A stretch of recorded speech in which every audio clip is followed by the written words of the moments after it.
मित्रों, पार्टियों में विभाजन की वजह तो वैचारिक मतभेद बताई जाती है, लेकिन हम सभी जानते हैं कि इसके पीछे मुख्य वजह राजनीतिक महत्वाकांक्षाएं ही होती हैं। चुने हुए नेता राजनीतिक महत्व की आकांक्षा और सत्ता की चाह में पार्टी तोड़ रहे हैं, तो इसी राजनीतिक महत्वाकांक्षा में कुछ नेता और उनके समर्थक कानून तोड़ने का काम कर रहे हैं, समाज में अराजकता फैलाने का काम कर रहे हैं। पश्चिम बंगाल में एक अपराधी को थाने से छुड़ाने के लिए भीड़ जमा हो गई।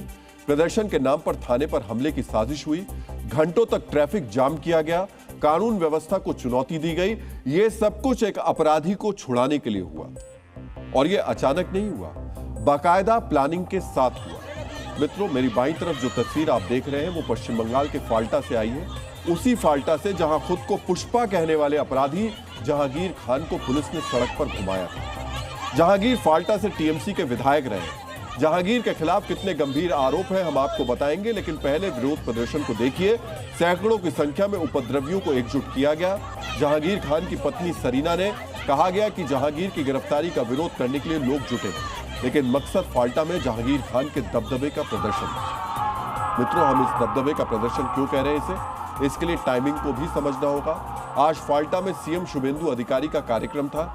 इस कार्यक्रम से पहले फाल्टा में जहांगीर खान के समर्थन में भीड़ उतारी गई, हंगामा किया गया, और प्रदर्शन का नेतृत्व कौन कर रहा था? जहांगीर की पत्नी सरीना। समझिए, साधारण प्रदर्शन नहीं था, यह पश्चिम बंगाल की नई सरकार को अपना दबदबा दिखाने का दुस्साहस था। यह ऐलान था कि बेशक सूबे में सरकार बदल गई हो, लेकिन फाल्टा में हमारा दबदबा कायम। जानते हैं, कभी फाल्टा में कटमनी वसूलने वाले जहांगीर खान की परेड पुलिस ने निकाली थी। पुलिस चाहती थी कि जहांगीर से पीड़ित लोगों के मन में उसका खौफ खत्म हो। अपने दबदबे के प्रदर्शन के लिए जहांगीर की पत्नी ने इसे मुद्दा बनाया। समर्थकों को कट्टरपंथ की ऐसी खुराक दी गई कि वो सड़क पर उतर आए। मित्रों, फ्रांस के सामाजिक चिंतक गुस्ताव ले बॉन ने कहा है कि भीड़ कभी तर्क नहीं करती, वो केवल भावनाओं के प्रभाव में बहती है। और जब भावनाओं के नाम पर कट्टरपंथ की अफीम चटाई गई हो तो भीड़ कैसे तर्क करती है। लेकिन जहांगीर के दबदबे के लिए हंगामा करती ये भीड़ भूल गई थी कि पश्चिम बंगाल में सरकार बदल गई है। विशेष वर्ग को मिलने वाली अति विशिष्ट रियायत खत्म हो गई। इसलिए जब ये भीड़ हंगामा करने लगी, उपद्रवी रास्ता रोकने लगे, तो केंद्रीय सुरक्षा बलों ने मोर्चा संभाला। सुरक्षा बलों के सख्त रुख को देखते हुए प्रदर्शनकारी भागने लगे। चंद मिनट पहले तक कानून को चुनौती दे रहे कई उपद्रवी तो बचने के लिए पानी तक में कूद गए।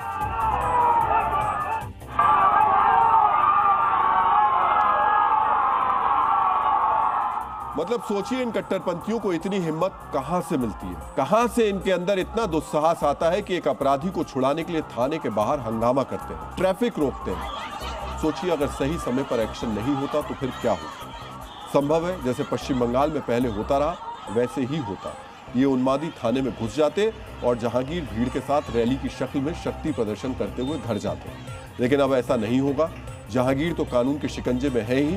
अब उन लोगों पर भी कानून का एक्शन होगा जिन्होंने शांति प्रिय नागरिकों को डराने और कानून को चुनौती देने का अपराध किया। सीएम शुभेंदु अधिकारी ने दो टूक आदेश दिया है कि प्रदर्शन के नाम पर हिंसा करने वाले उपद्रवियों की पहचान हो, उनके खिलाफ कानूनी एक्शन। এখানে কিছু লোক একজন মাফিয়া স্ত্রীর নেতৃত্বে यहाँ कुछ लोगों ने एक माफिया के नेतृत्व में पुलिस और पैरामिलिट्री के जवानों पर हमला किया।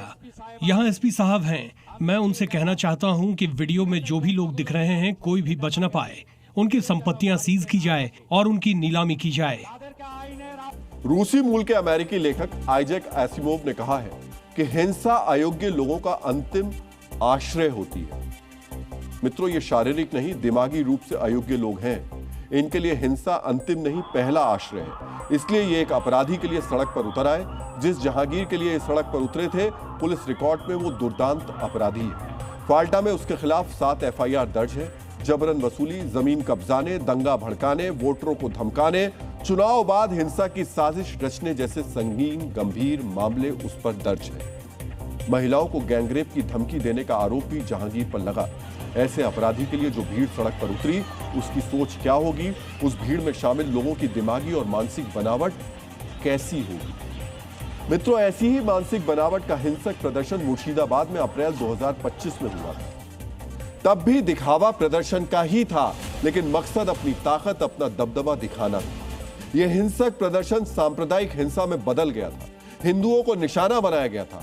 हिंदुओं के घर, मंदिरों में तोड़फोड़ की गई थी। हिंसक प्रदर्शन के बहाने दबदबा दिखाने वाली ये मानसिकता, ये सोच, ये रोग सिर्फ पश्चिम बंगाल तक सीमित नहीं है। इसका प्रसार देशव्यापी है। इसी दबदबा दिखाने वाले वायरस के ग्रसित लोग सितंबर 2025 में देश के 10 से ज्यादा राज्यों में सड़क पर उतरे थे।